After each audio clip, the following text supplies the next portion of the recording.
अस्सलामुअलैकुम नाज़रीन, मैं मोहम्मद असलम हुसैन सियासत की ख़बरों में आप सबका इस्तकबाल करता हूँ। आज 10 जनवरी 2024 है।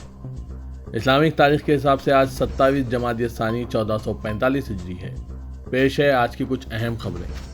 दिल्ली ट्रैफिक पुलिस ने आज चारशंबे के रोज यौम जमहूरिया परेड की मशकों के दरमियान मुसाफिरों के लिए शहर की कुछ सड़कों और चौराहों से ट्रैफिक के लिए एक एडवाइजरी जारी की है। ट्रैफिक पुलिस ने अवाम को मशवरा दिया कि वो सुबह 7 बजे से 11:30 बजे के दरमियान विजय चौक, कर्तव्य पथ क्रॉसिंग, जनपद कर्तव्य पथ क्रॉसिंग और मानसिंह रोड कर्तव्य पथ से गुरेज करें।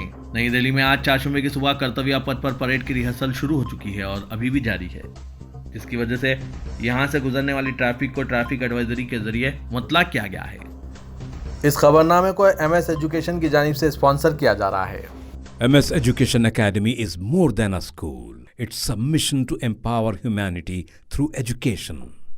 We provide quality education to our students while nurturing moral values in them. MS Education Academy is a community of learners who contribute to the society, the nation and the world at large. रियासत महाराष्ट्र में NCP सरबराह Sharad Pawar ने एक press conference के दौरान ये वाजे किया कि प्रकाश अंबेडकर की पार्टी वंचित बहुजन अघाड़ी इंडिया इत्तेहाद में शामिल है। इनसे सीटों की तकसीम के ताल्लुक से गुफ्तगू हो रही है। उन्होंने संजय रावत के प्रकाश अंबेडकर के ताल्लुक से बयान पर रद्दअमल देते हुए ये वाजे किया। वाजरे के संजय रावत ने बताया है कि प्रकाश अंबेडकर की पार्टी इंडिया इत्तेहाद में शामिल है और इन्हें अकोला से इलेक्शन लड़ाया जा सकता है। इस पर शरद पवार ने कहा कि फिलहाल वो कहां से लड़ेंगे ये बात तय नहीं हुई है, लेकिन ये बात तय है कि वो इंडिया इत्तेहाद में शामिल हैं और इनकी मौजूदगी से इत्तेहाद को काफ़ी फ़ायदा मिलने की उम्मीद है। उन्होंने बताया कि इस ताल्लुक से दिल्ली में मीटिंग होगी जिसमें प्रकाश अंबेडकर के शामिल होने का बाकायदा ऐलान हो सकता है, साथ ही इनकी रोल भी तय की जाएगी।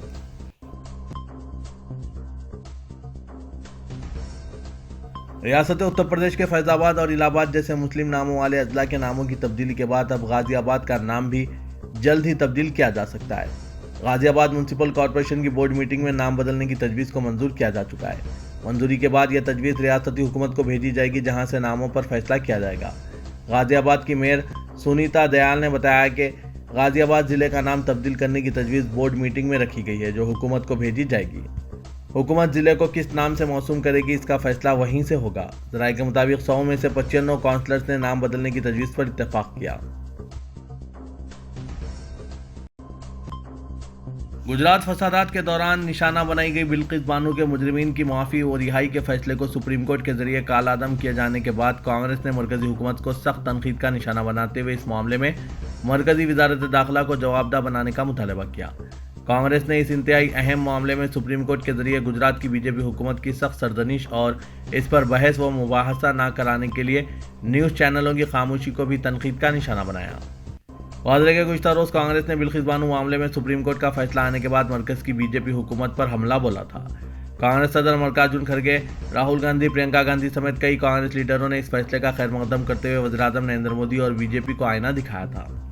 छोटी सी छोटी खबर पर न्यूज़ चैनल्स, खासकर गोदी मीडिया, मुबाहसे अंजाम देती है, लेकिन इतने बड़े केस बिल्किस बानो के इस पर कोई भी चैनल में मुबाहसा नहीं हुआ है। न्यूज़ चैनल्स खामोशी इख्तियार किए हुए हैं।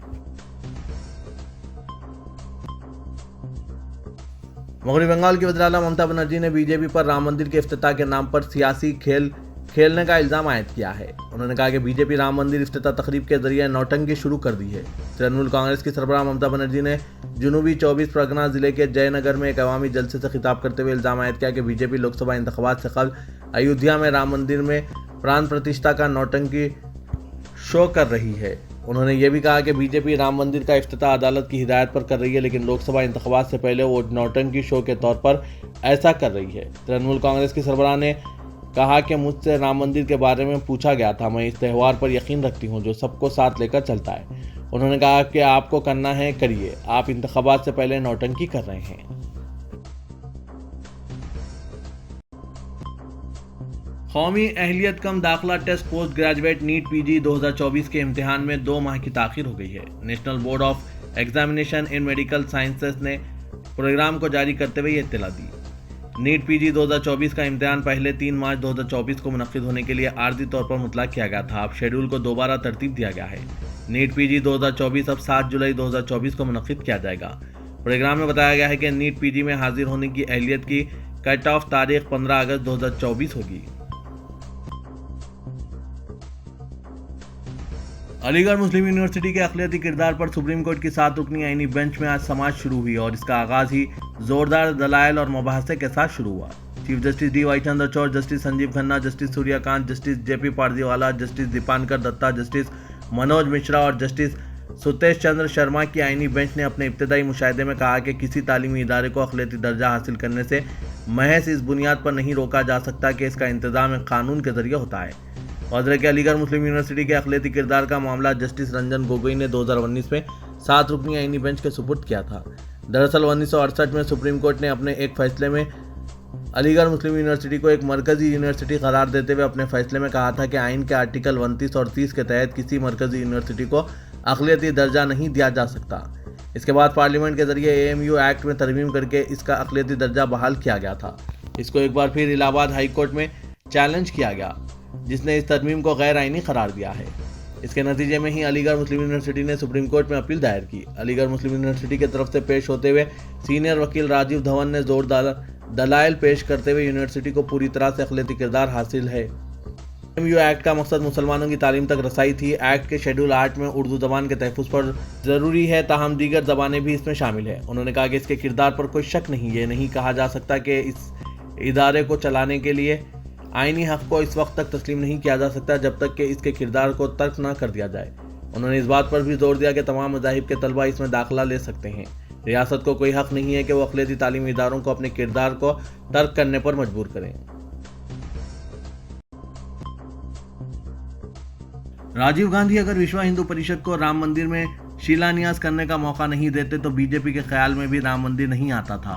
1989 में राजीव गांधी ने ही मंदिर की बुनियाद रखने की तायीद की थी और बाबरी मस्जिद के अहाते में मौजूद राम मंदिर में सबसे पहला कदम राजीव गांधी ने ही रखा था। इस बात का इजहार कांग्रेस पार्टी ने अपने ट्विटर अकाउंट पर किया है। कर्नाटका प्रदेश कांग्रेस कमेटी के ट्विटर अकाउंट पर कर्नाटका कांग्रेस ने कहा कि भारत के हर गांव में लाखों मंदिरों की बुनियाद कांग्रेस के दौरे इख्तिदार में हुई है। भारत को रामराज बनाने का ख्वाब कांग्रेस के लीडर महात्मा गांधी का था, जिन्हें नथुराम गॉडसे ने गोली मारकर हलाक किया था और गांधी जी अपने आखिरी अल्फाज भी है राम कहे थे। उस वक्त बीजेपी पैदा भी नहीं हुई थी। ट्विटर में मजीद कहा गया है कि 1985-86 के दरमियान अयोध्या में पहली दफा ताला खोलकर राम की पूजा करने का मौका देने वाला राजीव गांधी है। राजीव गांधी ने ही पहला कदम उस मंदिर में रखा था। राम मंदिर का तस्वुर बीजेपी के जहन में कभी ना आता। इसके अलावा इनके दौरे इख्तिदार में ही रामायण को दूरदर्शन में नशर करते हुए घर घर रामायण का पैगाम दिया गया था। कांग्रेस ने दावा किया कि राम और राम के आदर्शों को कांग्रेस पहले से ही अमल पेरा है, लेकिन राम का नाम लेकर बीजेपी सियासत कर रही है। बीजेपी को सहमति दे लॉर्ड कहने का मौका आज आया है। हिंदुस्तान के बेहतरीन खिलाड़ियों को सदर जमहूरिया द्रौपदी मुर्मू ने एक शाहाना तकरीब में खेल अवार्ड्स पेश किए, जिसमें क्रिकेटर मोहम्मद शामी, तीरंदाज शीतल देवी और दूसरों ने तालियों की गूंज में राष्ट्रपति भवन में एजाज़ात हासिल किए। बैडमिंटन खिलाड़ी चिराग शेनी और साइराज जनकी रेड्डी को बावकार मेजर ध्यानचंद खेल रत्न अवार्ड 2023 के लिए मुंतखब किया गया। इन दोनों ने एशियन चैंपियनशिप और इंडोनेशिया ओपन सुपर 1000 टाइटल जीता था। ये जोड़ी फिलहाल मलेशिया ओपन सुपर 1000 में हिस्सा ले रही है, इसीलिए तकरीब में शिरकत नहीं कर सकी। अवार्ड की तकरीब आमतौर पर अजीम हॉकी खिलाड़ी मेजर ध्यानचंद के यौम पैदाइश पर 29 अगस्त को होती है। ताहम गुज़श्ता साल 23 सितंबर से 8 अक्टूबर तक हांगझो एशियन गेम्स की वजह से इसे मुलतवी किया गया। राष्ट्रपति भवन की पूर्वकार तकरीब में 26 एथलीट्स और पैरा एथलीट्स को अर्जुन अवार्ड पेश किया गया।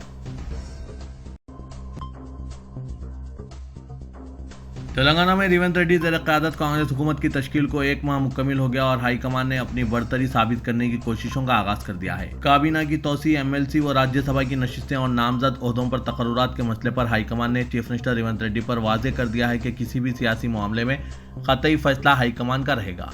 रेवंत रेड्डी जो हुकूमत की तश्कील के बाद खुद को नाकाबिल चैलेंज कायद तस्वुर करते हुए नामजद ओहदों पर तकर्रुरात और दीगर मामलात में हाईकमान पर अपनी मर्जी मुसल्लत करने की कोशिश कर रहे थे, लेकिन हाईकमान ने रेवंत रेड्डी पर वाज़ेह कर दिया कि कांग्रेस ज़ेर इख्तिदार रियासतों में क़तई फैसला चीफ मिनिस्टर का नहीं बल्कि हाईकमान का होता है।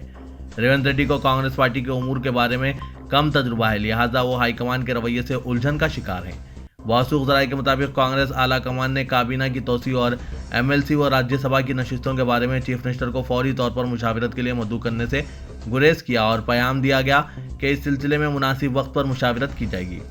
रेवंत रेड्डी जिन्होंने 7 दिसंबर को 11 रुकनी काबीना के साथ हलफ लिया था, वो काबीना में तोसी के लिए हाईकमान की मंजूरी के मुंतजिर हैं। बताया जा रहा है कि रेवंत रेड्डी ने सदर कांग्रेस मल्लिकार्जुन खड़गे और जनरल सेक्रेटरी एआईसीसी केसी वेणुगोपाल को काबीना में तोसी की जरूरत से वाकिफ कराया। लोकसभा इंतखाबात के शेड्यूल की इजराई से कबल रेवंत रेड्डी काबीना में तोसी चाहते हैं। वो काबीना में मुस्लिम वजीर की शमूलियत के बारे में ज्यादा दिलचस्पी रखते हैं ताकि लोकसभा चुनाव में मुसलमानों की ताईद हासिल करने में सहूलत हो। चीफ मिनिस्टर ने हाईकमान से ख्वाहिश की कि कम से कम 2 वज़रा की शमूलियत की इजाज़त दी जाए और बाकी 4 को लोकसभा चुनाव के बाद काबीना में शामिल किया जा सकता है। चीफ मिनिस्टर ने काबीना के अलावा कानून साज कौंसिल और राज्यसभा की नशिस्तों के लिए जो नाम हाईकमान को पेश किए हैं, इस पर हाईकमान को इत्तेफाक नहीं। बताया जा रहा है कि पार्टी में नए शामिल होने वाले कायदीन को फौरी तौर पर अहम ओहदे देने की सूरत में पार्टी के सीनियर कायदीन और कारकुनों में नाराजगी पैदा हो सकती है। प्रजा पालना प्रोग्राम के तहत वसूल किए गए दरख्वास्त फॉर्म्स की खानगी हाथों में मौजूदगी और मुंतकली के दौरान फॉर्म्स के सड़कों पर बिखर जाने के वीडियो मंजरेआम पर आने पर चीफ मिनिस्टर रेवंत रेड्डी ने सख्त नोटिस लेते हुए जिम्मेदार ओहदेदारों और मुलाजमीन के खिलाफ कार्रवाई की हिदायत दी, जिसके बाद कमिश्नर बल्दिया हैदराबाद रोनाल्डोस ने कार्रवाई करते हुए 2 सुपरिटेंडेंट जीएचएमसी को मुअत्तल करने के अहकाम जारी किए। चीफ मिनिस्टर रेवंत रेड्डी ने दरख्वास्त फॉर्म्स की डाटा एंट्री के नाम पर मुंतकली के तरीक़ेकार पर बरहमी जाहिर करके जिम्मेदार ओहदेदारों के खिलाफ कार्रवाई की हिदायत दी। चीफ सेक्रेटरी ने बालानगर फ्लाईओवर के अलावा दीगर मुकामात पर खानगी अफराद के हाथों में नजर आए दरख्वास्त फॉर्म्स के सिलसिले में तफसीलात हासिल करने के बाद कमिश्नर जीएचएमसी को फौरी इक़दाम की हिदायत दी। कमिश्नर बल्दिया ने चीफ मिनिस्टर व चीफ सेक्रेटरी की हिदायत के साथ ही फौरी 2 मुलाजमीन को मुअत्तल करके ओहदेदारों को हिदायत दी कि वो प्रजा पालना दरख्वास्त फॉर्म्स को महफूज रखते हुए इनकी डाटा एंट्री के अमल को मुकम्मल करने के इक़दाम करें।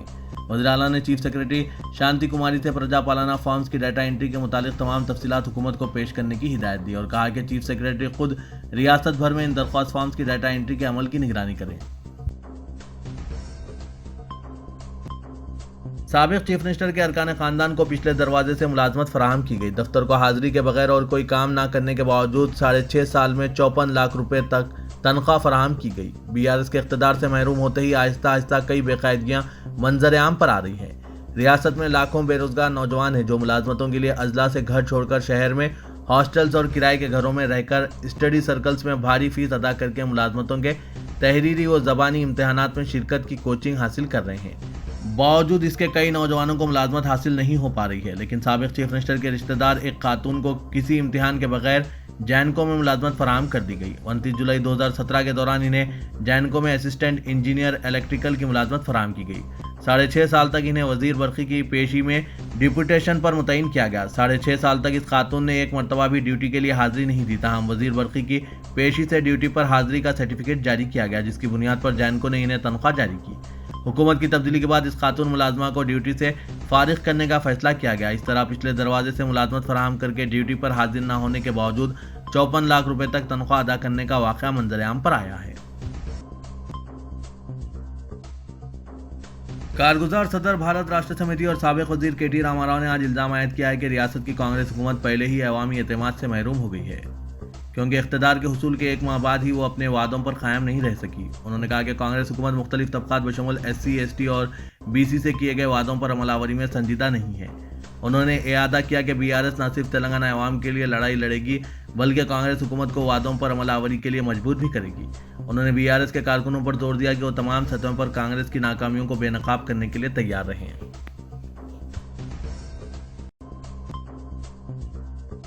डिप्टी चीफ मिनिस्टर व वजीर फाइनेंस भट्टी विक्रमार्का ने कहा कि हैदराबाद में फार्मूला ई रेस के इनेकाद से रियासत को कोई फायदा होने वाला नहीं है और इस इवेंट से रियासत को कुछ आमदनी भी होने वाली नहीं है। इसके बरक्स हुकूमत पर ही इस इवेंट पर रकम खर्च करनी पड़ती है। इस वजह से फार्मूला ई रेस को मनसूख कर दिया गया। सेक्रेटरीट में मीडिया के नुमाइंदों से बात करते हुए भट्टी विक्रमार्का ने कहा कि पेशरो व BRS हुकूमत ने रियासत के मफादात को गिरवी रख दिया था। साबिका हुकूमत की खामियों और गलत पॉलिसियों को दुरुस्त करने के काम में हम मसरूफ हैं। उन्होंने कहा कि हैदराबाद में फार्मूला ई इवेंट को मनसूख कर देने पर BRS कायदीन और साबिक वज़रा मनमानी बयानात दे रहे हैं। इस मामले में अवाम को हक़ाइक़ से वाकिफ करने की जिम्मेदारी कांग्रेस हुकूमत पर आयद होती है। उन्होंने कहा कि फार्मूला ई रेस पर 3 फरीकों ने मुआहदा किया था। इस मुआहदे से रियासत को कुछ फ़ायदा होने वाला नहीं है और आमदनी भी होने वाली नहीं है। अलबत्ता हुकूमत को इस इवेंट के इनेकाद पर रकम खर्च करनी पड़ती, इसलिए इसे मनसूख कर दिया गया।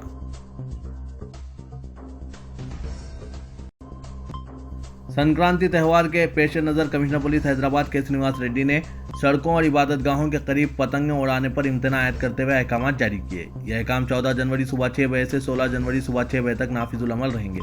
उन्होंने कहा कि पब्लिक ऑर्डर और सेफ्टी की बरकरारी के लिए यह इम्तना आयद किया जा रहा है। कमिश्नर पुलिस ने यह भी हुक्म दिया कि मुतालिका ओहदेदारों से पेशगी इजाज़त हासिल किए बगैर अवामी मुकामात पर लाउड स्पीकर और डीजे इक्विपमेंट का इस्तेमाल न किया जाए।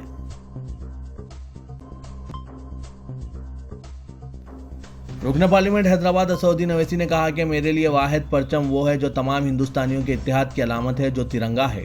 इंसाफ का वाहिद परचम या झंडा हिंदुस्तानी तिरंगा है। एक अकीदे की अलामत को पूरी इंसानियत की अलामत कहना अजीब व गरीब बात है। ये बात और भी अजीब व गरीब उस वक्त होती है जब दस्तूरी ओहदों पर फायज जिम्मेदारान ये बात बोलते हैं। असदुद्दीन अवैसी सदर मजलिस ने chief justice of India D.Y.. Chandrachud की जानिब से गुजरात में राजकोट के दौरे के बाद इनके एक बयान पर तबसरा करते हुए इन ख्यालात का इजहार किया। जस्टिस चंद्रचूड़ ने राजकोट के दौरे के मौके पर एक मंदिर में दर्शन के बाद यह बयान दिया था कि जिले अदालतों के जजेस को मंदिरों पर लहराए जाने वाले झंडों या परचमों से मुतासिर होना चाहिए जो हम सबको एक साथ बांध कर रखते हैं ताकि इंसाफ का परचम आने वाली नस्लों तक लहराता रहे। चीफ जस्टिस ऑफ इंडिया ने द्वारका में सोमनाथ मंदिर पर लहराने वाले परचम से मुतासिर होकर यह बयान दिया था। इस बयान को वज़ीर-ए-आज़म नरेंद्र मोदी ने शेयर किया। उन्होंने इसे राजकोट को समझने की एक बेहतरीन मिसाल करार दिया।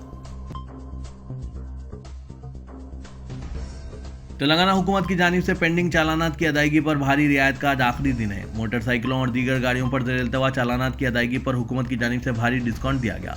यह सहूलत 10 जनवरी तक फराहम है। आज इसका आखिरी दिन है। ट्रैफिक पुलिस के अहदेदारों की जानिब से अवाम से ख्वाहिश की गई है कि वो इस सहूलत से मुस्तफ़ीद हों। कहा गया है कि रियायत का वक्त खत्म होने के बाद जिन गाड़ियों पर चालानात होंगे इनके खिलाफ कार्रवाई की जाएगी।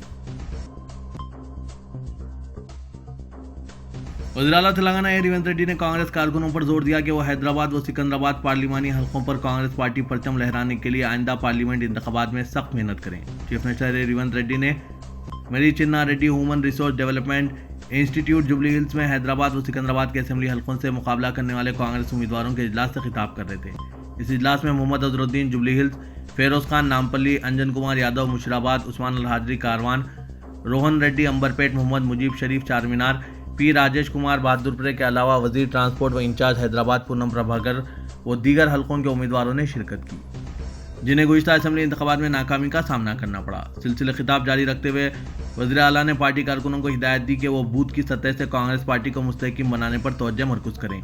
आइंदा पार्लिमानी इंतखाबात में तेलंगाना कांग्रेस पर भारी जिम्मेदारी आयद होती है। 17 पार्लिमानी हलकों के मुंजमला 12 नशिस्तों पर पार्टी उम्मीदवारों की कामयाबी हमारा निशाना होना चाहिए। इंचार्ज वजीर पूनम प्रभाकर ने पार्टी कायदीन को हिदायत दी कि वो गारंटी स्कीमात की अमल आवरी को यकीनी बनाने अवाम से भरपूर ताउन करें।